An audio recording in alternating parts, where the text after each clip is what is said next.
Guys, good morning and again, welcome po to Jason Tobacas Realty. May papakita na naman kami ni Mrs. another finished project dito naman po sa Makati, Lush Residences ng SMDC. So ayan, brand new turnover natin sa ating client, kay Ma'am Flor from USA. Maraming salamat po sa inyong tiwala at kami yung napili nyo para i-furnish yung inyong napakaganda ng unit dito sa Lush Residences. Guys, by the way, yung Lush Residences is off Ayala Avenue lang.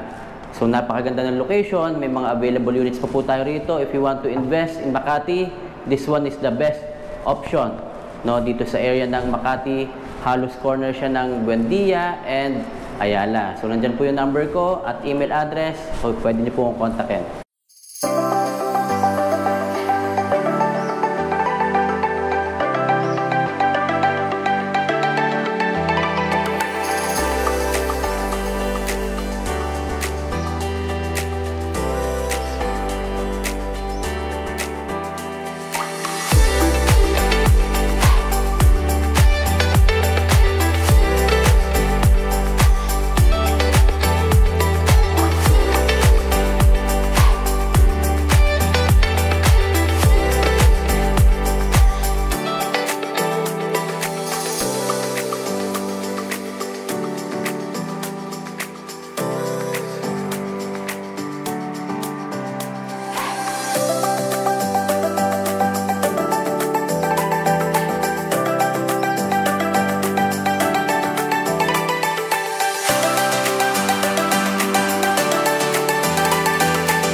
Ngayon, silipin natin itong bagong finished project dito sa Lush Residences. So, nandito na si Mrs. sa loob. Guys, ang daming bago, napakaganda. Tingnan natin. Hello, good morning. Yan, si Mami. Mami, ito, unahin natin yung kitchen. By the way, this is a 26 square meters, 1 bedroom unit with balcony. So, ayan, pakita natin yung kitchen. Parang pinalitan to, ano? Yes, ayan. So, good morning everyone. Ayan, papakita natin ang ating magandang kitchen. So, dito na sa ating kitchen, hindi natin pinalitan itong ating overhead cabinet and base cabinet. Okay, ang pinalitan natin dito is itong counter niya. Ayan. Kung makikita niyo yung before na picture, this is black. Black countertop ito. So, si ma'am, nag-decide siya na gusto niya puti, malinis, maaliwalas yung unit niya. Kaya, nag-remove tayo ng black counter, itong countertop natin, so pinalitan natin ng puti. Ayan. So, dito sa ating backsplash, kung makikita mo, Daddy, ang difference ito sa iba natin ginagawa, wala tong cut. Kasi ito is magandang klase na sintered tiles, parang quartz. Okay? So, maganda itong ating nilagay dito na backsplash, kaya wala siyang cut. Isang diretso siya. So, binibili ito isang buo. Kaya ang ganda ng kanyang kitchen. Oo nga, no? So, ngayon ko lang siya napansin. Okay, wala siyang cut, guys, oh. So, seamless siya, continuous lang siya, oh. Ayan. Ganda. So, guys, ito lang yung pinalitan natin. Yan, Countertop. ating countertop plus itong ating sink. Ayan. Okay. Yung sink natin mas lumalim, mas modern. Ayan. So, mas maganda siyang tingnan dito sa atin. Bumagay. Ayan. Okay. Tapos, this one naman, pinalitan din natin ng ating cooktop ng induction cooker. Yun. So, palit. Yes. So, before is like a electric stove na yung umiinit lang siya, ano? Yes, yung ibabaw niya. Then, pinalitan natin siya na induction cooker. Ayan. Okay. So, ito ang ating range hood. Yan, ito as is ito. As is Hindi lang. natin ito pinalitan. At ang ating mga cabinet, ito pa rin yung turnover. As is lang. Yes. Okay. O, nag-extend lang ulit tayo rito, Mami. Ayan. So, nag-extend tayo dito for the microwave. Ayan. So, naglagay tayo ng kanyang microwave oven, extension cabinet, and ang kanyang refrigerator. Ayan. So, katulad lang guys yung mga ginagawa natin doon sa mga projects natin. So, ito lang kasi talaga yung magandang pwesto ng ref sa kanong microwave. Yan, yes. Yan, ito talaga yung magandang pwesto dahil kung makikita mo naman, Daddy, ito. Just imagine kung naghuhugas ka, di ba? Tapos ito yung microwave mo, medyo sagabal siya. Plus, kumbaga nakakakain ng space. Mas maganda sa kitchen yung ganyan, yung malinis lang, nakatago lahat ng gamit mo. Ayan. Guys, puntahan naman natin yung ating toilet and bath. Ayan. Ayan, so Daddy dito may bago tayo ipapakita. Ito, yan. So before, Daddy, ang nakalagay dito ay yung ating, nakalagay dito na ating sink. Diba? So pinalitan natin to ng vessel type. Then this one, naglagay tayo na ating counter. Then ng ating mga storage cabinet dito sa ilalim. Ayan, naglagay tayo ng cabinets. Yeah. Ayan. And then this one is also cabinet. Yan, may storage mirror siya. Okay. Ayan, na may accent light. And then, Daddy, kung papansin mo kung ano ito. Yan yung bago. Yes. So, of course, idea rin ng ating client. Pinagsama-sama natin ng ating idea. Tinignan natin kung kakasya. Tingnan mo, Daddy. This is actually a utility cabinet. Ayan. Kaya kung mapapansin mo... Napakita natin. Ayan. So, kung mapapansin mo, Daddy, kapag yan nakasarado, yung ating towel rack, hindi siya nakasenter. Oh, yeah. Okay, ito. Para lang merong space para dito. Yes, that's Kaya the pala reason. napansin ko hindi siya naka-center. O, kaya nakagilid yung ating towel rack kasi, ayan, pag binuksan mo yan, hanggang dyan siya. So, makakapaglagay tayo dyan ng broom, ng mop, anything na pang CR, pang bathroom, ayan, nandyan. Ganda. Yes, Kasi napakalinis tingnan yan. Pagka wala dito yung mga brooms nyo, ayan. yes, nakatago siya lahat. And tingnan mo to, Daddy, medyo mataas lang, pero, ayan, nagkasya, na-flat lang siya. Kumbaga, magandang tingnan na talagang nag-custom tayo ng ganitong cabinet na bagay sa bathroom. Okay.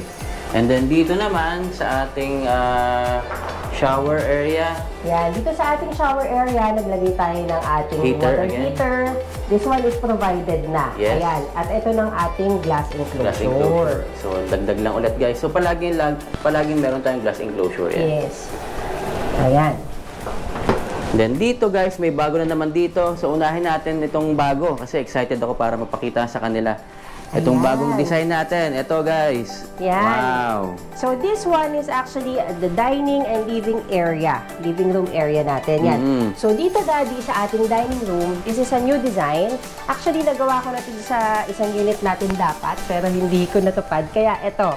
So, we have a diner here. Ito yung diner counter natin for dining table. Ayan, meron tayo. Actually, 3-seater. Kung may mga bata, kasya pa, di ba?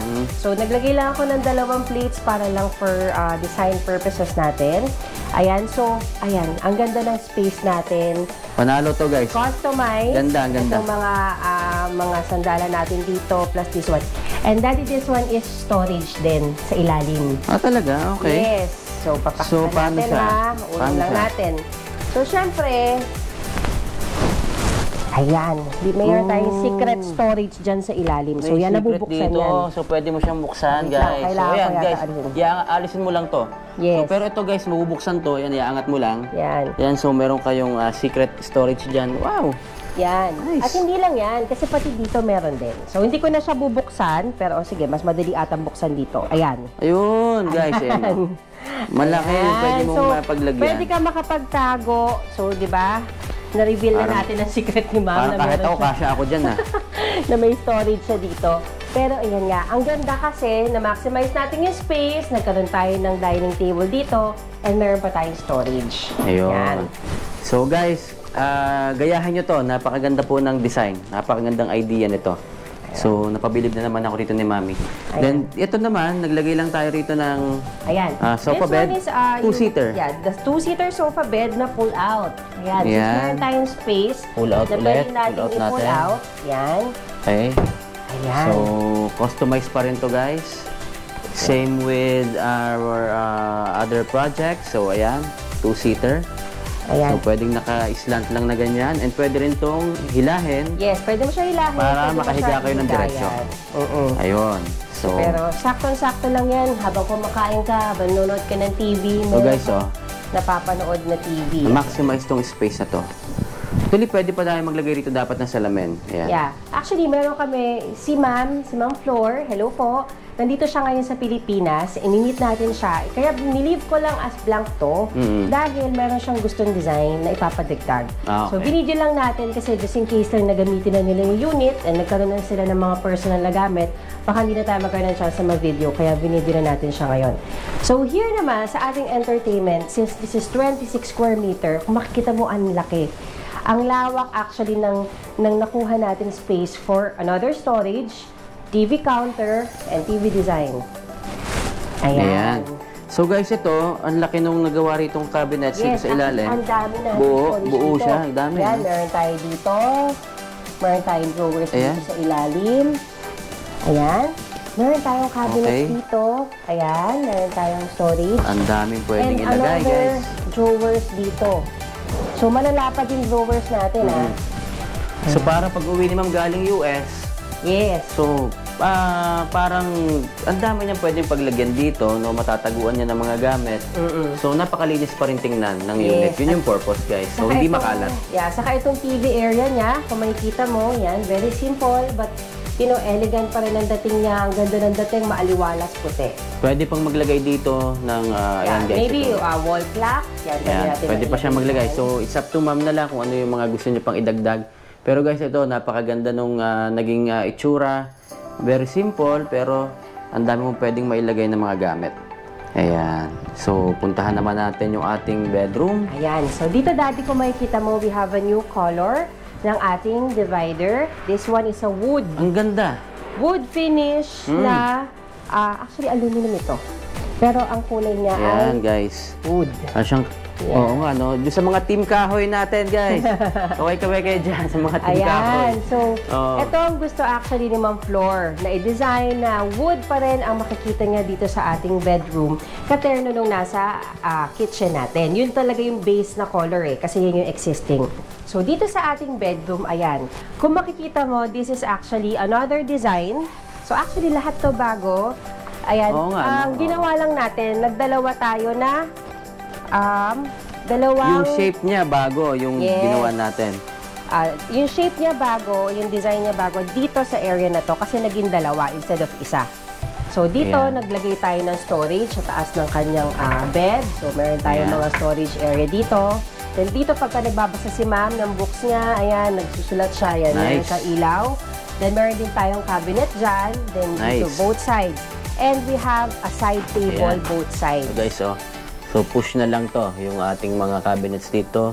Tutulak nyo lang, wala na siyang handle. Ayan o, pag tulak nyo, open na siya. Pagko-close nyo, tulak nyo lang ulit. So, ayan, napakadaling gamitin. Same dito sa ilalim, tulak nyo lang, ayan. So, mayroon na kayong space dito, guys. And then, naglagay tayo rito ng outlet, saka ng switch natin para sa ilaw, ayan. Katapos nyo magbasa, off nyo lang. Ayan. Ayan. And then dito naman. Ayan. So dito naman sa kabila. Sa tapat ng kama niya. Yeah. Actually, Daddy, itong area na to, meron tong column. Yan. So, dinesign lang natin. Ayan. Na meron siyang shelves dyan. So, pwede pa siya maglagay ng kanyang mga pang-design dito sa area na to. And then, we have here the vanity mirror. Ayan. So, ito, tinar na lang natin yung paint natin dun sa ating bed. Ayan. Okay. So, parang ang nangyari, halos pantay siya dito, no? Yes, pinantay lang din natin. Ayan. Tapos, itong cabinet dito, push lang din. Ayan, this is, for clothes naman to, wardrobe. Nice. Ang haba nito, guys. Marami kayong pwedeng mailagay. Ayan. So, guys, ito yung ating mga bagong design dito sa Lush Residences. Mami, pakita ko lang tong ilaw dito, no? So, bago natin tapusin tong ating video. Ayan, napakaganda ng ating ilaw, very elegant. So, meron tayong fan sa taas. Ayan, saka naglagay tayo ng mga pin lights. Naglagay ng pin lights. Okay, paikot. Pakita ko lang, guys, bago ko makalimutan ito. Pati ito sa taas. Ayan, naglagay din tayo rito. So, palibot siya ng mga ilaw. Kaya, ang gandang tingnan, guys. Napakaganda pag marami kayong mga ilaw. Kailangan nyo lang pag-aralan yung mga kulay na ilalagay nyo. Ayan, saka Daddy, this is actually, anong view ba natin ito? Makati. Manila? Makati view pa rin. Yes. Oh, ayan. Lush Residences, guys. So, napakaganda ng location of Ayala Avenue.